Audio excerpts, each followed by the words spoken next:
Allah tidak selalu langsung menghukum orang yang melakukan kesalahan, tidak segera menghukum, tetapi Allah memberikan jeda waktu. Jeda waktunya ini bisa saja masih di dunia.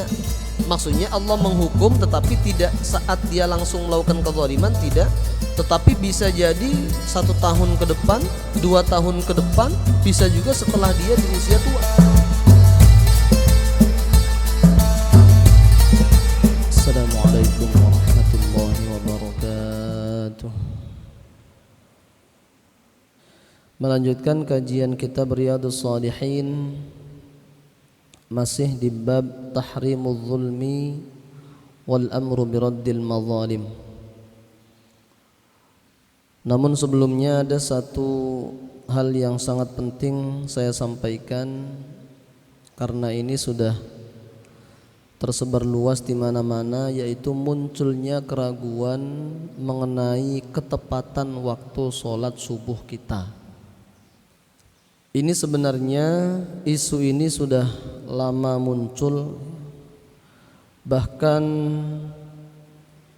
sejak beberapa tahun yang lalu, bukan hanya tahun-tahun sekarang ini, tetapi sejak beberapa tahun yang lalu muncul mengenai keinginan untuk mengoreksi waktu subuh kita, awal waktu sholat subuhnya.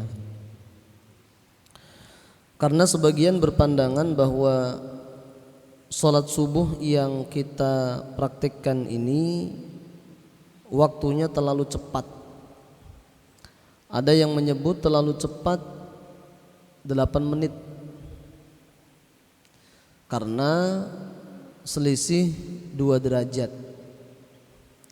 Bahkan ada lagi yang menghitung dari Universitas Hamka itu melalui tim riset falaknya mengatakan bahwa waktu subuh di Indonesia ini terlalu cepat, 26 menit. 26 menit. Nah, ini bagaimana kalau secara ilmiah? Maka sebenarnya sepakat bahwa standar masuknya waktu subuh adalah munculnya fajar shodiq. Munculnya fajar shodiq. Akan tetapi munculnya fajar shodiq ini kapan?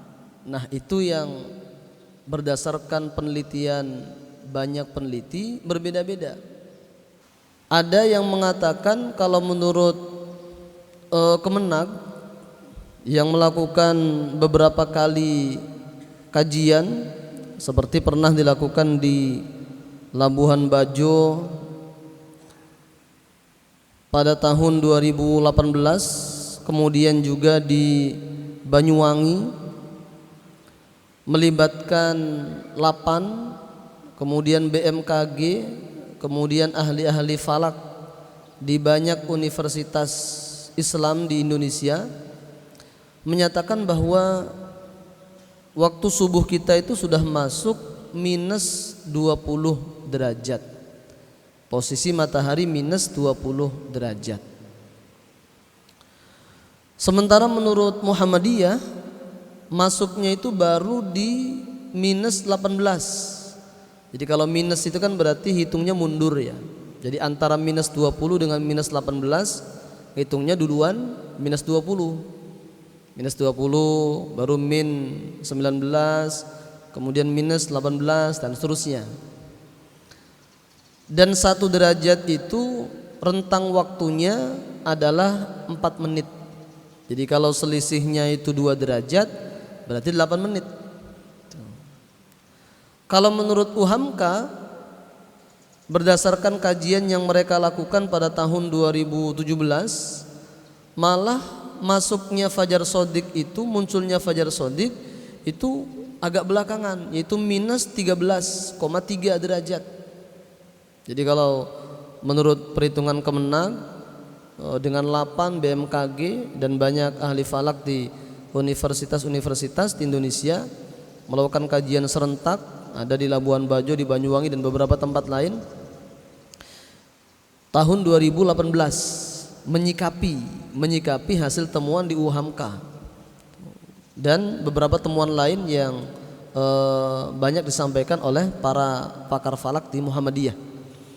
Jadi 2017 itu ada semacam koreksi bahwa kita ini kecepatan gitu. Lalu kemudian Kemenag dengan LAPAN, BMKG dan seterusnya itu 2018 melakukan uji ulang.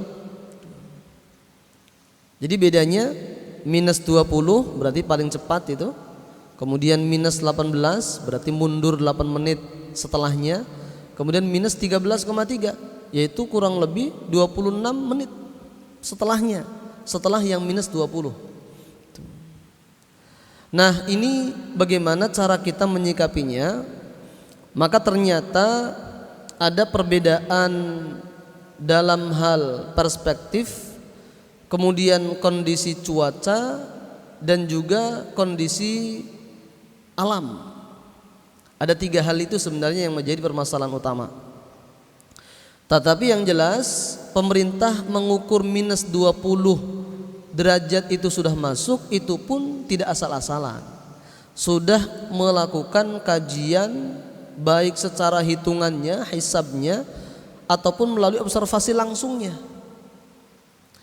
Dan yang dimaksud dengan awal fajar shodiq itu adalah ketika masih berwarna putih, bukan harus menunggu sampai berwarna kuning. Nah, sementara menurut beberapa pakar yang mengoreksi tadi, harus sudah berwarna kuning baru disebut dengan fajar shodiq, baru masuk waktu sholat subuh.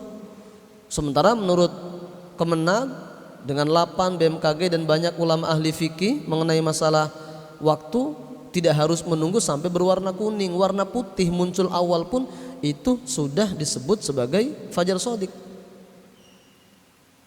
Sehingga dengan muncul fajar shodiq berwarna putih itu sudah masuk waktu sholat subuh. Lalu kemudian penjelasan berikutnya yang disampaikan oleh para ahli dari LAPAN, BMKG dan sebagainya yang terhimpun dalam tim falak Kemenag itu tahun 2018, mereka memberikan penjelasan juga kenapa kalau di Indonesia itu munculnya lebih dulu, yaitu sampai 8 menit tadi atau 2 derajat. Salah satu alasannya adalah karena memang ada posisi atmosfer ekuator yang lebih tinggi. Atmosfer ekuator yang lebih tinggi, ada garis yang lebih tinggi, sehingga kemudian wajar munculnya itu lebih dulu. Sehingga antara satu daerah dengan daerah lain itu tidak bisa disamakan. Karena Indonesia punya atmosfer ekuator yang lebih tinggi, ini salah satu istilah dalam ilmu falak ya. Maka kemudian wajar saja munculnya fajar shodiq itu lebih dulu dibandingkan beberapa daerah-daerah lain.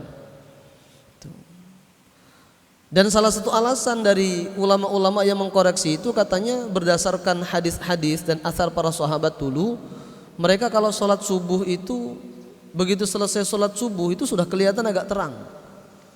Nah, kalau kita kan selesai sholat subuh itu masih kelihatan gelap.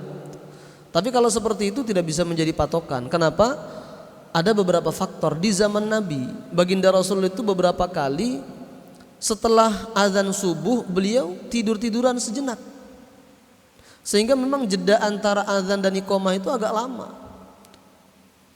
Dan itulah kenapa para ulama ada perbedaan pandangan setelah azan sholat subuh sampai iqamah, apakah sunnah untuk tiduran lebih dulu ataukah tidak. Lalu tidurannya itu apakah sebelum azan atau setelah azan menjelang iqamah, itu khilafiyah ulama dalam masalah fikih. Ada di beberapa masjid ya, di Bengkuring diantaranya ada, saya lihat beberapa orang itu mempraktekkan ini karena mereka menganggap bahwa tidur-tiduran istirahat setelah azan itu sunnah. Maka setelah mereka sholat sunnah qobliyah itu ya tidur-tiduran dulu di teras di samping sebelah kiri itu. Karena mempraktekkan Nabi begitu. Meskipun menurut para ulama ahli fikih dalam kajian 4 mazhab itu tidak bisa dilihat secara fisik saja, tetapi ada hal yang sangat mendasar yang menjadi perbedaan kita dengan baginda Nabi. Kalau baginda Nabi sebelum sholat subuh beliau wajar untuk istirahat lebih dulu, karena sholat malamnya Nabi itu mulai pertengahan malam min nisfil lail, mulai pertengahan malam sampai menjelang subuh baru selesai. Sehingga butuh istirahat dulu untuk melaksanakan sholat subuh. Nah kalau kita kadang-kadang tidak sholat malam, atau kalaupun sholat malam paling hanya 15 menit, 20 menit, jadi tidak perlu tidur-tiduran lagi. Bahkan kalau dipraktekkan di Al-Ma'ruf, setelah azan tiduran dulu, wah pada bablas itu pada tiduran lagi. Nah itu yang menjadi salah satu faktor. Faktor yang kedua, yaitu surah yang dibaca oleh baginda Rasul dalam sholat subuh, itu surah yang paling panjang dibandingkan dengan sholat-sholat lain. Sholat maghrib pendek, sholat isya tidak terlalu panjang. Yang paling panjang itu sholat subuh. Kadang Rasul membaca surah Az-Zariyat 1 rakaat, itu 1 rakaat Az-Zariyat. Kadang membaca surah Al-Waqi'ah 1 rakaat itu. Nah kita kalau 1 rakaatnya 1 surah Al-Waqi'ah, kemudian tambah lagi surah berikutnya, itu ya betul agak panjang sholat subuhnya. Tapi kan kalau kita tidak seperti itu sholat subuhnya, maka itu kalau untuk standar, kalau di zaman Nabi habis sholat itu biasanya sudah terang. Nah iya, karena faktornya satu, jeda antara azan dan iqamahnya panjang. Yang kedua, yaitu surah yang dibaca oleh Nabi paling panjang dibandingkan sholat 5 waktu lainnya, sementara kita tidak. Artinya apa? Artinya kita tidak perlu ragu untuk memakai standar waktu yang sudah ada sekarang ini. Tidak perlu ragu, karena sudah ada para ahlinya yang melakukan kajian baik secara hitungan hisab ataupun secara teoretik mengenai masalah ru'yatul hilalnya atau mengenai masalah munculnya fajar shadiqnya sudah ada. Ditambah lagi dengan para ahli yang berkaitan dengan itu, BMKG, LAPAN dan seterusnya. Itu banyak nama-nama yang disebutkan ya, yang melakukan penelitian dan kajian tahun 2018 itu, dan mereka memang terkenal sebagai para ahli ilmu falak di Indonesia. Sehingga kita memakai ketentuan waktu yaitu minus 20 derajat sebelum munculnya matahari di atas ufuk, itu insya Allah sudah tepat. Apalagi ditambah kita ada waktu ihtiyat. Waktu ihtiyat kita standarnya adalah minimal 2 menit. Jadi umpamanya masuk waktu subuh itu 4.43 umpamanya, maka biasanya ditambahkan 2 menit sebagai waktu ihtiyat, waktu kehati-hatian, itu 4.45 gitu. Jadi sudah ada waktu ihtiyatnya sebenarnya. Jadi kalau yang mau pakai standar itu ya silahkan. Kalau mau pakai pendapat dari beberapa pakar di Muhammadiyah dan bahkan menjadi hasil dari munas tarjih mereka, yaitu yang 8 menit setelah kemenang, ya silahkan juga. Atau yang mengikuti UHAMKA yang 26 menit itu, ya silahkan juga. Karena memang untuk melihat asli fajar shadiqnya itu munculnya benar-benar ya memang sulit. Padahal sudah menggunakan teropong yang kualitasnya tinggi. Tetapi yang muncul ini apakah cahayanya atau apanya, nah ini sulit untuk memastikan. Dan juga ada perbedaan mengenai masalah fajar sejati itu seperti apa. Fajar sejati yang hakiki itu seperti apa, itu juga ada perbedaan teori. Maka ini penting untuk disampaikan. Kenapa saya menyampaikan ini? Karena beberapa waktu yang lalu ada ketika mau iqomah, itu ada di salah satu masjid mau iqomah, dilarang oleh salah satu jamaah. Belum, kita ini azannya saja kecepatan 8 menit katanya. Jadi sudah tunggu saja lagi, tambah 10 menit lagi gitu. Akhirnya terus ada pengurus yang telepon saya, Ustaz, ya, saya sarankan supaya kita yakin juga bahwa apa yang sudah kita pakai ini ada landasan ilmiahnya, ada landasan empiris penelitiannya ada. Jadi minus 20 derajat menurut tim ahli dari BMKG, LAPAN dan beberapa ahli falak di universitas-universitas Islam, itu insya Allah sudah masuk ya. Tapi kalau yang mau tambahkan 8 menit ya silahkan. Dan kalau kita di Al-Ma'ruf kan ada jeda ya, ada jeda antara azan dan iqamah. Nah, itu berarti insya Allah mengikuti yang Muhammadiyah pun juga kita sudah masuk, karena jedanya itu kan lebih dari 8 menit kan, dari awal azan kan sudah ada 8 menit, jadi aman gitu. Hadirin dan hadirat azanillahu wa iyyakum ajma'in. Hadis berikutnya An Abi Musa al-Ash'ari radhiyallahu ta'ala anhu qala, dari sahabat Abu Musa al-Ash'ari radhiyallahu an Qala Rasulullah sallallahu alaihi wasallam, baginda Nabi Muhammad sallallahu alaihi wasallam bersabda, "Innallaha la yumli lidh-dhalimi." Sesungguhnya Allah Subhanahu wa taala memberikan tenggang waktu untuk orang-orang yang berbuat kezaliman. Allah tidak selalu langsung menghukum orang yang melakukan kesalahan. Ai la yu'ajiluhu bil 'uqubah, tidak segera menghukum. Tetapi Allah memberikan jeda waktu. Jeda waktunya ini bisa saja masih di dunia. Maksudnya Allah menghukum tetapi tidak saat dia langsung melakukan kezaliman, tidak. Tetapi bisa jadi 1 tahun ke depan, 2 tahun ke depan, bisa juga setelah dia di usia tua. Bisa. Itu juga maksud dari yumli, memberikan tenggang waktu. Atau bisa juga Allah Subhanahu wa taala tidak menghukum dia di dunia, tapi Allah simpan hukumannya itu nanti di akhirat, dan diawali dengan siksa di alam kubur. Ada juga seperti itu. Maka dengan penjelasan seperti ini, kita kalau melakukan sebuah kezaliman tidak boleh kita berhujjah dan berargumen ketika kita ditegur oleh seseorang, "Pak, mohon maaf, apa yang Bapak lakukan itu riba, Pak, haram, dosanya besar." Lalu kita mengatakan, "Loh, kalau ini riba, kalau ini haram, harusnya Allah menghukum saya dong. Harusnya hidup saya hancur berantakan dong. Harusnya saya tidak rukun dengan istri, anak-anak saya jadi pembangkang semua." Nyatanya tidak begitu. Usaha saya makin maju, bisnis saya makin menggurita, anak-anak saya taat patuh, istri juga taat patuh, berarti tidak masalah dong. Tidak bisa begitu. Kenapa? Karena kita ini manusia biasa, bukan nabi. Kalau nabi, kalau ada terindikasi akan melakukan sebuah kesalahan, Allah langsung menegur, Allah langsung memberikan teguran, baik langsung lewat ayat ataupun hanya lewat wahyu selain ayat saja. Itu nabi. Karena Nabi maksum. Maksum itu artinya terjaga dari dosa dan kesalahan, sehingga ketika akan melakukan kesalahan langsung ditegur, diingatkan oleh Allah Subhanahu wa taala. Tapi kalau kita manusia biasa tidak seperti itu. Ada memang yang langsung ditegur, ada. Kontan, begitu dia maksiat langsung ditegur, ada. Tapi kata baginda Nabi tidak selalu begitu, bahkan banyak yang diberikan jeda waktu, tenggang waktu oleh Allah. Salah satu tujuannya apa? Memberikan kesempatan kita untuk bertaubat dan introspeksi diri. Maka itu kesempatan yang sangat berharga sekali. Allah tidak selalu langsung menghukum kita, mengingatkan kita, tapi Allah kasih kesempatan kita untuk bertaubat kepada Allah Subhanahu wa taala, sehingga kalau taubat kita taubatan nasuha, maka saat meninggal dunia bisa jadi dosa-dosa kita itu sudah hilang, masuk alam kubur, masuk alam akhirat sudah ringan sekali. Ini salah satu penjelasan baginda Nabi demikian. Sehingga sekali lagi tidak boleh kita menjadikan alasan, kalau saya maksiat, kalau saya melakukan perbuatan haram, harusnya saya hidupnya berantakan. Tidak bisa begitu. Itu Allah kasih waktu tenggang bagi kita.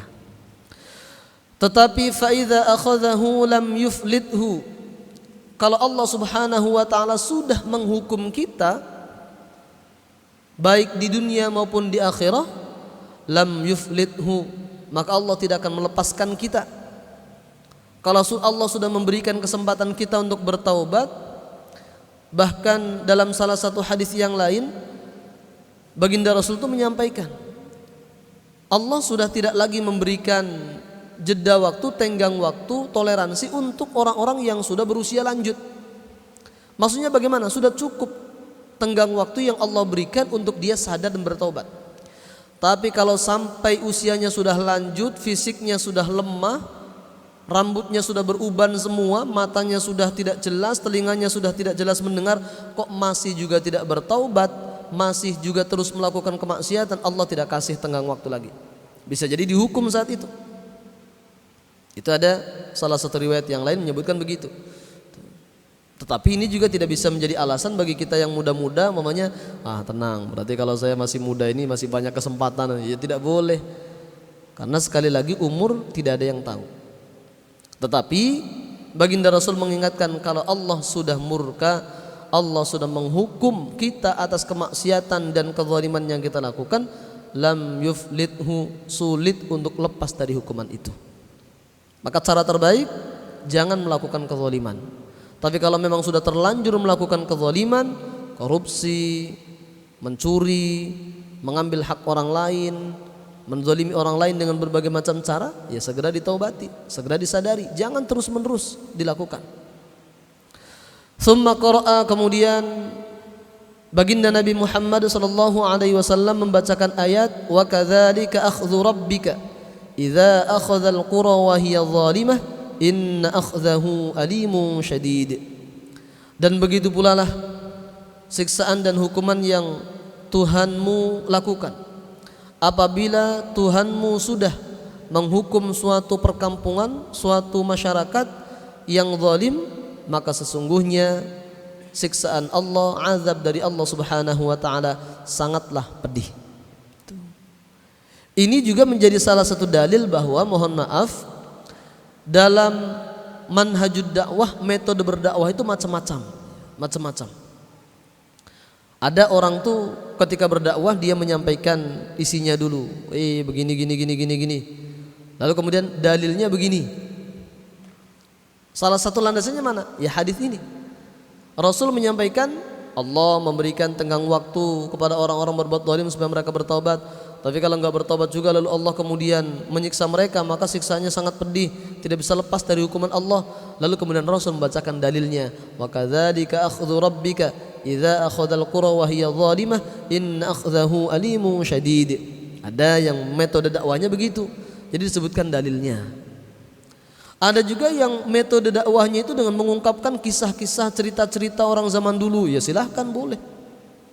Ada juga yang metode dakwahnya itu dengan hikmah-hikmah, dengan cerita dulu baru kemudian diambil hikmahnya, silahkan, bebas ya. Tidak boleh saling menyalahkan, wah ini metode dakwah kok dikit-dikit dalil, ya dalil penting juga. Salah satu landasannya ini, baginda Rasul sering menyampaikan sesuatu lalu disebutkan Al-Qur'annya dalilnya begini. Sahabat juga begitu, menegur tabi'in mamanya yang kurang pas tata cara sholatnya atau tata cara wudunya, lalu kemudian mereka menyampaikan bahwa Rasulullah pernah bersabda begini-begini, silahkan, boleh, tidak boleh disalahkan. Tapi yang menggunakan kisah-kisah, cerita-cerita, ya silahkan. Yang menggunakan hikmah-hikmah, ya boleh, bagus, silahkan. Dan yang paling tepat adalah sesuai dengan objek dakwahnya, siapa yang didakwai. Tidak semua orang itu ngerti dengan dalil. Tidak semua orang itu butuh dalil. Tidak semuanya ya. Lah orang lagi mabok kemudian didalili umpamanya ya, nggak bisa mikir ya. Maka itulah penting belajar manhajud dakwah, metode berdakwah. Tuh. Yang penting kalau kita menggunakan kisah-kisah, cerita-cerita, ya ceritanya tidak boleh cerita fiktif, tidak boleh ngarang-ngarang gitu, apalagi kemudian tidak disampaikan bahwa ini fiktif, maka bisa jadi kemudian diakui, oh ini kayaknya kisah nyata padahal fiktif karangan, bahaya juga itu. Atau kemudian kisah-kisahnya itu yang bertabrakan dengan aturan syariat, baik akidahnya, fikihnya, akhlaknya, tidak boleh juga kita karang-karang atau cerita-cerita begitu. Atau kemudian cerita-cerita yang mengandung unsur pornografi dan seterusnya ketika tidak menerangkan tentang babnya, ya nggak boleh. Atau kisahnya itu yang isinya menjelekkan orang atau ada unsur ghibah yang dilarang, ya tidak boleh. Karena kan ada 6 masalah di mana kita boleh membuka aib kekurangan orang, kan ada itu. Tapi selain 6 itu tidak boleh. Itulah salah satu pentingnya urgensi kita mempelajari manhajud dakwah. Hadirin dan hadirat azanillahu iyyakum ajma'in. Lalu kemudian hadis berikutnya dari sahabat Abu Hurairah radhiyallahu anhu dari baginda Nabi Muhammad sallallahu alaihi wasallam. Man kanat 'indahu madlamatun li akhihi min 'irdihi aw min syai'in falyatahallalhu minhu al-yawma qabla an la yakuna dinarun wala dirhamun. Barang siapa yang dia masih memiliki kezaliman terhadap saudaranya, baik kehormatannya dengan menyebar fitnah, hoax, atau dengan menyebarkan aibnya, au min syai'in, atau dia pernah melakukan kezaliman yang berkaitan dengan sesuatu berupa harta. Hak orang lain kita ambil, hak masyarakat kita curi, kurban harusnya untuk masyarakat miskin yang ada, lalu kemudian kita sembunyikan umpamanya. Itu termasuk mazlamah, termasuk kezaliman. Falyatahallalhu minhul yauma, maka hari ini, sekarang, sebelum meninggal dunia, harus dia minta halal. Cara minta halalnya bagaimana? Cara pertama, kalau kita mampu maka ganti. Kalau kita pernah menggosok atau mencuri sandal orang umpamanya, maka kalau sandal itu masih ada, kembalikan sandal itu. Kalau sandalnya sudah hilang juga, dicuri juga, tidak bisa menjadi alasan, oh saya sebenarnya pengen mengembalikan, pengen bertobat, pengen meminta halal, cuma sandalnya sudah dicuri sama orang, jadi sudah, berarti yang dosa itu dia. Ya tidak, ya kita tetap dosa. Kalau barangnya sudah hilang, maka belikan barang yang sama. Kalau tidak ada barang yang sama, ganti dengan nilainya, dengan uangnya, dengan rupiahnya. Kalau tidak punya uang juga untuk mengganti, mintalah dihalalkan. Mintalah dihalalkan. Dan dalam urusan semacam ini tidak boleh malu, daripada nanti kita dipermalukan oleh Allah Subhanahu wa taala di akhirat, di seluruh makhluknya Allah Subhanahu wa taala. Karena nanti ada banyak riwayat seperti disebutkan dalam kitab Irsyadul Ibad ila Sabilir Rasyad, itu banyak disebutkan orang-orang yang zalim itu nanti akan dituntun, diperintahkan oleh Allah, malaikat diperintah oleh Allah untuk mengambil orang-orang yang banyak kezalimannya, lalu kemudian ditaruh di tengah-tengah, di depan seluruh makhluknya Allah, lalu kemudian disampaikan, siapa yang haknya pernah diambil oleh orang ini, sekarang silahkan ambil dari dia. Maka kemudian orang-orang pernah terzalimi oleh dia datang semua, saya minta hak saya pernah diambil hartanya oleh dia, dikasih. Lalu kemudian ada pertanyaan, ya Allah, sekarang kan tidak ada harta, tidak ada dinar, tidak ada dirham, tidak ada aset, tidak ada rumah, bagaimana cara untuk mengambil hak kita? Maka kemudian disampaikan, ambil kebaikan-kebaikannya, ambil pahala-pahalanya, lalu kemudian pindahkan ke buku catatan orang yang pernah dia zalimi. Jadi kalau bayangkan kalau umpamanya kita menzalimi seluruh Samarinda umpamanya, maksudnya korupsi hartanya masyarakat Samarinda, coba berapa ribu orang yang akan menuntut hak mereka di hadapan kita. Maka sholat kita, puasa kita, zakat kita bisa habis itu. Ketika sudah habis, baru kemudian, ya Allah, ini kebaikan dia, pahala dia sudah habis diambili, tapi masih banyak orang yang menuntut. Maka kemudian, ya sudah, keburukan-keburukan orang itu pindahkan semuanya ke dia. Akhirnya catatan amal kita yang pernah sodako, pernah macam-macam, habis. Yang ada sisa keburukan-keburukan kita, ditambah pula keburukan-keburukan orang lain yang pernah kita zalimi. Apa enggak luar biasa itu? Luar biasa tragisnya. Itulah yang disebut oleh baginda Rasul sebagai muflis, orang yang bangkrut di hari kiamat itu seperti itu. Maka kalau kita datang kepada orang yang pernah kita zalimi, kemudian ada malu-malu, maka ingat itu, lebih baik malu sama satu orang di dunia atau satu keluarga mentok-mentoknya, atau kalau umpamanya kita malu dengan satu keluarganya dia, sudah kita ajak saja ketemuan.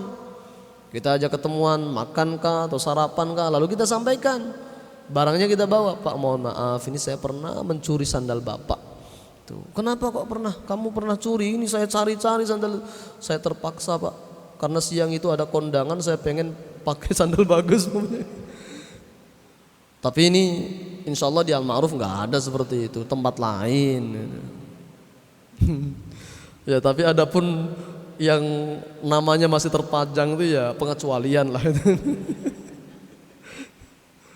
Daripada malu nanti di hadapan seluruh makhluk, lebih baik malu sama satu orang, tapi selesai urusannya. Karena kata baginda Rasul di hadis yang kemarin itu kan, tidak ada ditinggalkan itu kezaliman yang pernah kita lakukan tuh, nggak ada yang istilahnya, ah sudah alhamdulillah ya Allah saya ternyata dibebaskan, nggak ada. Ya dituntut, pasti diselesaikan. Kalau pengadilannya Allah pasti ada keputusan finalnya, pasti ada vonis akhirnya yang inkrah dan pasti dieksekusi. Kalau di dunia ini kan kadang-kadang ada vonis sudah inkrah, eksekusinya tidak bisa. Tapi kalau nanti di akhirat semuanya beres, semuanya itu sampai selesai, nggak hanya sekedar keputusan, tapi kemudian eksekusinya mentok, enggak, pasti semuanya bisa. Kalau di kita MA sudah memutuskan, ternyata eksekusinya sulit juga. Ya, di dunia biasa begitu. Tapi kalau di akhirat tidak ada yang begitu. Falyatahallalhu minhul yauma, kata baginda Rasul, siapa yang masih punya kesalahan, kezaliman kepada orang lain, maka dia harus segera minta halal hari ini. Qabla an la yakuna dinarun wala dirhamun, sebelum hari akhirat nanti, di mana saat itu tidak ada dinar, mata uang emas, tidak ada juga dirham. Tidak ada sesuatu yang bisa kita bayarkan untuk mengganti kezaliman yang pernah kita lakukan. In kana lahu amalun salihun, nah sekarang bayarnya bagaimana nanti di akhirat itu? Kalau dia punya amal salih, ukhidha minhu biqadri mazlamatihi. Kalau dia punya amal salih, punya pahala dari amal-amal salihnya, maka diambil pahala amal salihnya itu sesuai dengan kadar kezaliman yang pernah dia lakukan. Wa illam yakun lahu hasanatun, kalau habis sudah kebaikannya atau sama sekali dia enggak punya kebaikan, ukhidha min sayyiati sahibihi fahumila alaihi, maka dosa-dosa dan keburukan dari orang yang pernah dia zalimi itu diambil, ditimpakan kepada dia, dipindahkan, dicatat di catatan amalnya, sehingga kemudian habis semua amal solehnya, yang tersisa adalah noda-noda hitam catatan amal dosa dan keburukan kita, plus ditambah keburukan orang lain yang dipindahkan kepada kita. Itu ngeri sekali kezaliman itu. Hadis ini sahih riwayat Imam Bukhari. Maka kemudian di dalam kitab Irsyadul Ibad ada penjelasan yang juga sangat penting untuk kita ketahui, yaitu di dalam salah satu riwayat kezaliman itu terbagi menjadi 3. Az-zulmu thalath, fadzulmun la yaghfiruhu Allahu, yang pertama adalah kezaliman yang tidak diampuni oleh Allah Subhanahu wa taala. Kezaliman yang tidak diampuni oleh Allah Subhanahu wa taala. Yang kedua, wa zulmun yaghfiruhu, kezaliman yang mudah sekali diampuni oleh Allah Subhanahu wa taala. Yang pertama tadi tidak bisa diampuni. Yang kedua, kezaliman yang mudah diampuni oleh Allah. Lalu yang ketiga, wa zulmun la yatrukuhu, kezaliman yang tidak akan Allah tinggalkan, tapi pasti Allah akan selesaikan kezaliman itu. Lalu kemudian diperinci, fa amma dzulmul ladzi la yaghfiruhu fasyirku, kezaliman yang tidak diampuni oleh Allah Subhanahu wa taala, yaitu 1, kesyirikan, kemusyrikan. Syirik di sini maksudnya bukan syirik tanda tidak mampu, itu bukan. Kalau itu syirik arti dari hasad, iri, dengki itu. Kalau syirik ngomong bos itu maksudnya bukan syirik yang itu. Kalau syirik yang itu iri, dengki, lain. Kalau di sini syirik maksudnya adalah menyekutukan Allah Subhanahu wa taala dengan sesuatu. Maka satu-satunya cara agar dia diampuni dari dosa kesyirikan itu, ya maka harus kembali masuk ke dalam agama Islam. Kalau dia pernah masuk Islam lalu keluar murtad, maka caranya ya harus balik ke Islam. Kalau dia bukan asli orang Islam, umpamanya memang asli non muslim, ya maka menurut keyakinan kita, innad dina indallahil Islam, sesungguhnya satu-satunya agama yang diridhoi oleh Allah Subhanahu wa taala adalah agama Islam. Tapi kalau kemudian mereka tidak mau, ya maka kita tidak boleh memaksanya. Berdasarkan ayat la ikraha fid din, tidak ada paksaan dalam memeluk agama. Kita wajib berdakwah, tapi kalau maksa tidak. Beda antara dakwah mengajak dengan maksa. Kalau dakwah itu ya kita ajak saja, Pak, ayo masuk Islam, Islam itu begini-gini loh, dan seterusnya. Tapi kalau mamanya dia tidak mau, ya tidak boleh kita paksa. Kalau tidak, maka saya bunuh. Nah, tidak boleh. La ikraha fid din ini sababun nuzulnya tentang salah satu sahabat masuk Islam, bapaknya punya 2 anak laki-laki, tidak mau masuk Islam. Lalu dipaksa mau dibunuh. Lapor anaknya yang masih kafir itu, masih non-Islam itu, lapor kepada Nabi, wahai Rasul, bapak saya mau bunuh kami. Kenapa? Kami dipaksa untuk masuk agama Islam. Lalu Allah turunkan ayat la ikraha fid din, dan menurut mayoritas ulama ulumul Quran, ayat ini bukan termasuk ayat mansukhah, bukan termasuk ayat yang dihapus keberlakuannya. Enggak, ini tetap ayat yang berlaku. Karena dalam konsep ulumul Quran ada nanti bab mengenai naskhul ayat. Naskhul ayat itu ada. Kalau ini bukan termasuk ayat-ayat yang mansukh, jadi tetap berlaku. Nah, kalau ternyata tidak mau memenuhi ajakan kita, ya sudah, kita hormati ajaran mereka sebatas menghormati, tapi tidak boleh mencampur adukan. Mereka merayakan Natalan, ya kita hormati, silahkan, tidak kita ganggu, tidak kita larang, tetapi kita tidak mencampur adukan juga dengan apa yang mereka lakukan.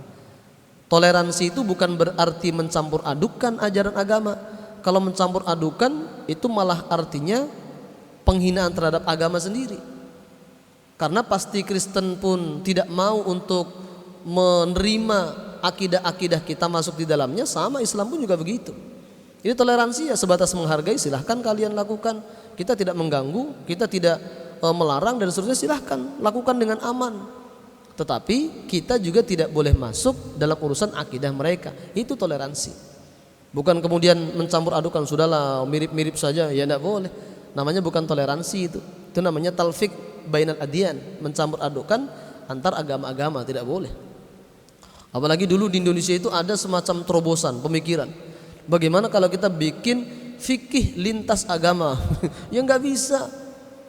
Jangankan fikih, ya jangankan fikihnya, masalah utamanya adalah akidahnya dulu, karena fikih itu kan landasannya akidah. Wong akidahnya tidak bisa dimasuk-masukkan, dicampur adukan, diblended, tidak bisa kok. Maka kemudian fikihnya dicampur adukan, ya nggak bisa. Wong landasan utamanya saja nggak bisa. Ya sudah, masing-masing aja jalan. Lakum dinukum waliyadin. Kita hormati, kita hargai. Bukan berarti kita membenarkan mereka, sama mereka pun tidak membenarkan kita, sama itu. Tapi ya sudah, hormati mereka, silahkan, tanpa ada unsur kita menganggap benar apa yang mereka lakukan, sama mereka pun juga tidak menganggap benar apa yang kita lakukan. Ya masing-masing agama saja. Itu makna dari toleransi. Indah sekali kalau dimaknai begitu. Jadi tidak usah dibikin ribut. Ini kita penghormatannya harus lebih, harus tidak usah begitu. Ya sudah, yang ada saja sudah jalan masing-masing. Itu sudah termasuk penghormatan itu. Lalu kalau dia meninggal dunia dalam keadaan masih syirik, inilah yang tidak diampuni oleh Allah Subhanahu wa taala. Innallaha la yaghfiru ay yushraka bihi wa yaghfiru ma duna dzalika liman yasha. Sesungguhnya Allah Subhanahu wa taala tidak mengampuni dosa kesyirikan, tapi mengampuni dosa-dosa yang lainnya. Maksudnya bagaimana? Yaitu kalau meninggal dunia dalam keadaan masih syirik, tidak ada jalan untuk diampuni dosa-dosanya. Bahkan Nabi dulu kan pernah beliau mendoakan kepada siapa? Untuk paman beliau Abu Thalib. Tapi kan dilarang oleh Allah Subhanahu wa taala. Kemudian juga siapa lagi? Nabiullah Ibrahim alaihissalam. Beliau memintakan ampunan untuk Azar. Azar ini apakah bapak kandungnya ataukah pamannya? Itu khilafiyah para ulama ahli tafsir. Tetapi karena meninggalnya dalam keadaan tidak Islam, tidak boleh, dilarang oleh Allah Subhanahu wa taala. Jadi kalau sudah meninggal dunia tidak diampuni dosanya. Lalu kalau kemudian ya Allah tolonglah ampuninya ya Allah, tolong ampuni dia ya Allah, itu berikanlah satu pengecualian saja untuk, ya tidak bisa. Memang sudah nasnya begitu. Nah, lalu kemudian yang kedua, kezaliman yang diampuni oleh Allah Subhanahu wa taala yang mana? Fadzulmul ibadi anfusahum fima bainahum wa baina rabbihim. Yaitu kezaliman seorang hamba yang berkaitan dengan hak-hak Tuhannya. Maka banyak sekali kesempatan dan potensi Allah mengampuni dosa-dosa kita dalam urusan yang berkaitan dengan hakullah. Lebih ringan dibandingkan dengan hak-hak sesama manusia. Artinya mohon maaf, umpama kita dulu pernah waktu masih zaman jahiliyah dulu, umpamanya waktu masih muda-muda, belum mengenal indahnya Islam, belum mengenal indahnya masjid, akhirnya kadang sholatnya masih bolong-bolong dan seterusnya. Maka kewajiban kita bagaimana? Kewajiban kita menurut 4 mazhab, mayoritas 4 mazhab, ya harus diqadha sebatas apa yang kita ketahui. Kalau kita memang tahu jumlahnya, umpamanya saya selama 3 tahun tidak pernah sholat dulu, nggak pernah, Jumatan pun lewat umpamanya, berarti qadha itu 3 tahun itu 3 tahun. Tapi kalau tidak tahu jumlahnya, karena kadang sholat, kadang tidak, bolong-bolong itu kadang sehari, kadang sholatnya 3 kali, kadang hanya sekali, kadang 4 kali, kadang full. Kalau awal bulan dapat gajian full, kalau pas akhir bulan kendor imannya umpama begitu, ya maka sudah lakukan qadha semampu kita. Umpamanya habis sholat fardu, kita sholat lagi, niat mengqadha yang dulu-dulu. Itu yang diajarkan oleh para ulama kita. Salah satu landasan mereka yaitu apa?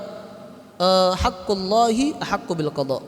Hutang kepada Allah Subhanahu wa taala, haknya Allah Subhanahu wa taala lebih berhak untuk diqadha.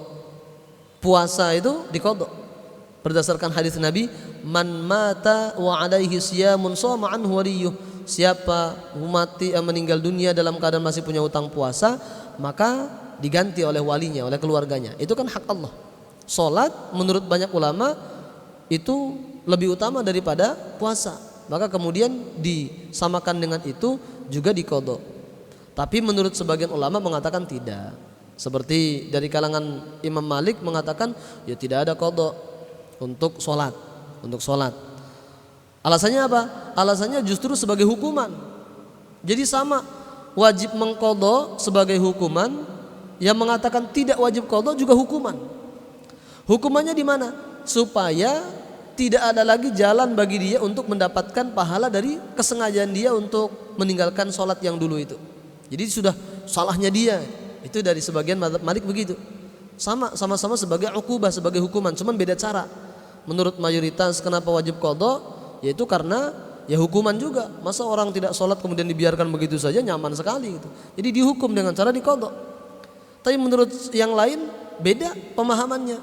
Dihukumnya itu dengan cara jangan kasih kesempatan dan peluang dia untuk mengqadha yang dulu-dulu itu. Nah, sama-sama qadha tapi beda cara. Itu masih khilafiyah para ulama memang mengenai kewajiban mengqadha. Tapi itu untuk orang yang masih hidup. Kalau orang yang sudah meninggal dunia, mayoritas mengatakan tidak ada qadha. Mayoritas untuk orang yang sudah meninggal dunia, ya.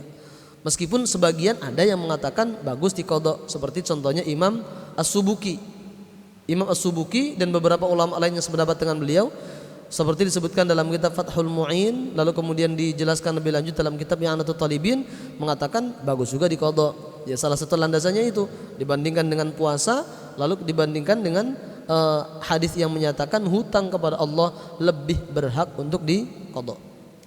Lah, itu kewajiban yang harus kita lakukan. Tapi andai kemudian kita ada lupa-lupa jumlahnya berapa dan seterusnya, asalkan kita bertobat dengan sungguh-sungguh, maka mudah-mudahan seperti disampaikan di dalam atsar ini mudah diampuni oleh Allah Subhanahu wa taala yang hubungan kita dengan Allah. Tapi ini sesuatu yang sifatnya sudah terjadi. Jangan kemudian kita meremehkan. Ini tenang aja ini. Ini yang sifatnya hak Allah. Kata sahabat Anas di sini mudah diampuni. Ya sudahlah, enggak usah sholat, enggak usah puasa. Itu yang penting minta ampunan saja. Ya enggak bisa begitu. Karena kan di Al-Qur'an juga disebutkan innamat taubatu 'alallahi lilladzina ya'maluna as-su'a bijahalah. Allah itu banyak dan gampang memberikan dan mengampuni seseorang, menerima taubat seseorang kalau mereka melakukan kesalahannya itu bijahalah, karena ketidaktahuan atau karena ketidaksengajaan. Tapi kalau sengaja melakukan kesalahan padahal itu sudah tahu salah, sudah tahu dosa besar, sengaja dilakukan, ya maka tidak bisa kemudian langsung pasti diampuni, tidak bisa. Ada melihat faktor motifnya bagaimana. Lalu kemudian yang terakhir, yang ketiga yang disebutkan oleh sahabat Anas, yaitu kezaliman yang tidak akan ditinggalkan oleh Allah Subhanahu wa taala. Maksudnya pasti akan diselesaikan. Wa amma dzulmul ladzi la yatrukuhu Allahu fa dzulmul ibadi ba'dahum ba'dan hatta qida shibrin minal ardi. Yaitu kezaliman seorang hamba kepada sesama hamba yang lainnya. kezaliman seorang hamba kepada hamba yang lainnya, maka ini tidak akan Allah tinggalkan, pasti akan Allah selesaikan. Kalau tidak selesai di dunia, Allah selesaikan nanti di akhirat. Kalau dikubur, saya tidak tahu, saya belum mendapati ada hadis atau ada asar bahwa penyelesaian haknya itu nanti dikubur gitu. Ini saya kasihkan hak saya, karena kita juga sudah tidak bawa apa-apa dikubur itu. Tapi kalau di hadis-hadis, di asar-asar dan seterusnya itu menerangkan nanti di akhirat, yaitu saat kita dikumpulkan seluruhnya, seluruh makhluk Allah dikumpulkan, maka kemudian orang-orang yang melakukan kezaliman itu akan dipanggil dengan suara yang sangat keras, didengar oleh semua orang baik yang jauh maupun yang dekat. Lalu kemudian kita hadir di tengah-tengah, lalu diumumkan ini adalah orang yang pernah melakukan banyak kezaliman. Maka siapa yang pernah dizalimi oleh orang ini silakan maju. Maju. Kalau yang maju itu jutaan orang karena pernah kita zalimi, betapa malunya kita. Tapi sudah nggak ada kesempatan untuk menutupi diri, lari nggak ada. Sudah pasti. Nah ini yang disampaikan oleh sahabat Anas ya di dalam atsar ini. Kemudian untuk menggenapi waktu, yang diingatkan juga dalam kitab ini, tambih inna zulma huwa wad'u syai'i fi ghairi mawdi'ih. Kezaliman itu meletakkan sesuatu tidak pada tempatnya. Ada lagi yang mengatakan yang dimaksud kezaliman adalah at-tasarrufu fi milkil ghairi bi ghairi izni, yaitu mentasarrufkan, menggunakan hak orang lain tanpa izin dari dia. Dan yang dihukum, yang dianggap salah tidak hanya pelaku kezaliman, tetapi semua orang juga yang berjasa dalam terjadinya kezaliman itu. Semua orang yang membantu, baik dengan kata-katanya, dengan izinnya, atau bahkan dengan memberikan fasilitasnya, itu semuanya kena. Selama kita tahu bahwa dia akan melakukan kezaliman. Contoh, mohon maaf, ada orang mau membuka tempat usaha, usahanya untuk hiburan malam. Hiburan malamnya kita tahu sudah jelas ini banyak maksiat, ini sudah tidak ada asing lagi, pasti. Contoh, menjadi tempat minum-minuman keras, maksiat kan. Lalu kemudian izin, kemudian kita sudah kasih izin saja, yang penting syarat administrasinya lengkap, lalu kemudian ada bayar dan sebagainya, pajaknya kena juga itu. Jangan dikira ini yang penting, ini kan saya menjalankan aturan, tapi aturannya kan lihat-lihat dulu. Kalau membantu terjadinya sebuah kezaliman, itu namanya zalim juga. Al-i'anatu 'ala zulmi zulmun. Membantu terjadinya kezaliman juga itu. Atau membuka kos-kosan, ada izin ke Pak RT, ke Pak Lurah. Kemudian kita harus kasih tahu, mohon maaf Pak, syaratnya ada kos-kosan di sini harus ada penjaganya. Sebab di sini banyak terjadi kalau tidak ada penjaganya, maka apalagi yang belum menikah itu kadang-kadang pacarnya nginep, calonnya nginep dan seterusnya. Maka harus dikasih tahu begitu. Kalau tidak ada yang menjaga, saya tidak mau kasih izin. Tapi kalau kasih izin juga padahal jelas tempatnya, lokasinya rawan, tidak ada yang menjaga dan banyak kejadian, akan banyak yang nginep, pacarnya kumpul kebo dan seterusnya, kita kasih izin, bisa kena itu. Termasuk al-i'anatu 'ala zulmi. Maka jadi pihak yang berwenang itu tidak gampang, perlu ketegasan dan perlu ilmu. Kalau tidak punya itu mending mundur saja. Efeknya sangat besar sekali. Kalau hanya asal tanda tangan, nggak tahu itu kezaliman, betapa banyak kezaliman yang nanti akan ditimpakan kepada kita. Na'udzubillah min dzalik. Kemudian di sini juga disebutkan termasuk kategori kezaliman itu seperti yang disampaikan oleh Imam Khayyat kepada Imam Sufyan Ats-Tsauri. Faqala, inni akhitu thiyaba sultani afatarani min a'wani dhalamah. Ada seorang penjahit, dia datang kepada Imam Sufyan Ats-Tsauri, lalu dia mengatakan, saya menjahitkan bajunya sultan. Tapi saat itu sultannya terkenal sultan yang memang jair, sultan yang memang sangat bengis dan kejam, terkenal saat itu di zaman Imam Sufyan Ats-Tsauri. Lalu kemudian ada tukang jahitnya, tanya, wahai Syekh Sufyan Ats-Tsauri, saya menjahitkan bajunya sultan yang saat itu terkenal sangat kejam dan bengis. Apakah saya ini termasuk penolongnya orang-orang berbuat zalim? Maka Imam Sufyan mengatakan, bal anta minadh zalamati anfusihim. Bukan hanya menolong orang zalim, kamu sendiri itu pelaku kezaliman. bukan lagi penolongnya.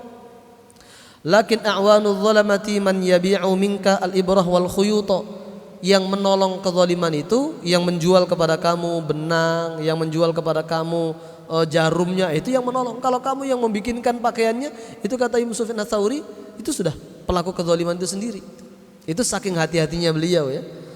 Padahal kalau menurut pandangan kebanyakan ya tetap itu awan ya, karena kan dia hanya menjahitkan pakaiannya saja. Yang melakukan kezalimannya sultan. Tapi kita yang ikut membaguskan pakaiannya itu termasuk awanul zalamah. Lalu kemudian termasuk bentuk kezaliman yang diharamkan antadzlimal mar'ata min nahwi sadaqin aw nafaqatin aw kiswatin. Menzalimi istri dalam hal urusan nafkah lahir maupun nafkah batin. Ini hati-hati ya. Nafkah lahir tidak boleh kemudian kita tahan-tahan. Kalau memang itu nafkahnya istri, ya kasihkan. Tuh, sama istri pun kalau itu memang kebutuhan suami, jangan ditahan-tahan. Asalkan kebutuhannya memang kebutuhan yang penting ya, bukan hanya sekedar keinginan. Nah, ini bedanya di Arab dengan di sini. Kalau di Arab kebanyakan sistem nafkahnya itu uang dipegang suami. Lalu kemudian istri mendapatkan nafkah, ada yang mingguan, ada yang bulanan. Maka kalau sudah tiba waktunya untuk memberikan nafkah tidak boleh ditahan-tahan. Kalau ditahan-tahan itu namanya kezaliman juga. Nanti di akhirat suami istri bisa berantem itu. Nah, kalau di Indonesia kan beda. Kalau di Indonesia yang megang keuangan biasanya istri. Maka sebaliknya istri ketika suami itu butuh, maka jangan terlalu banyak interogasinya. Asalkan memang jelas kebutuhannya. Ketika gaji masuk ke istri, ya kan, cepat ngasihnya, bahkan total. Nah sudah, nggak usah dihitung-hitung sini semuanya. Begitu pas butuh interogasinya lama. Ya kalau memang jelas kebutuhannya ya kasih. Nah kalau yang mencurigakan, nah interogasi nggak apa-apa itu. Dan yang terakhir yaitu menahan ujroh. Ya, menahan ujroh orang yang bekerja sama kita. Jangan sampai menahan-nahan upah dari orang yang bekerja sama kita. Tetapi yang disampaikan oleh baginda Rasul, u'tul ajira ujratan ajrahu qabla ayajifa araquh, itu sebagai perumpamaan saja. Jadi maksudnya kalau sudah tiba waktunya bayar upah ya bayar. Jadi bukan berarti ini loh sebelum keringat kering harus dibayarkan. Nah kalau memang sistem pembayarannya setiap bulan bagaimana? Kan sudah kering terus setiap hari itu. Berarti kezaliman ya? Tidak. Itu sebagai kiasan. Artinya kalau sudah tiba waktunya bayar upah ya bayarkan. Kalau memang bulanan ya bulanan. Kalau harian ya harian, dan seterusnya dan seterusnya. Maka mudah-mudahan Allah Subhanahu wa taala menjaga dan melindungi kita semuanya dari hal-hal yang diharamkan. Allah jadikan keluarga kita keluarga yang bersatu dunia dan akhirah, saling bersaksi kebaikan antar pasangan, dan mudah-mudahan kita semuanya berkumpul di surganya Allah Subhanahu wa taala. Amin ya rabbal alamin. Al-Fatihah. A'udzubillahi minasyaitonir rajim. Bismillahirrahmanirrahim. Alhamdulillahi rabbil alamin arrahmanir rahim maliki yaumiddin. Iyyaka na'budu wa iyyaka nasta'in. Ihdinas siratal mustaqim. Siratal ladzina an'amta 'alaihim ghairil maghdubi 'alaihim waladdallin. Amin. آمين يا الله يا رب العالمين. بسم الله الرحمن الرحيم. الحمد لله رب العالمين. اللهم صل على سيدنا محمد وعلى آله وصحبه أجمعين. ربنا ظلمنا أنفسنا وإن لم تغفر لنا وترحمنا لنكونن من الخاسرين. ربنا آتنا في الدنيا حسنة وفي الآخرة حسنة وقنا عذاب النار. وصلى الله على سيدنا محمد وعلى آله وصحبه وسلم. الحمد لله رب العالمين. تقبل الله منكم منا ومنكم تقبل يا كريم. السلام عليكم ورحمة الله وبركاته.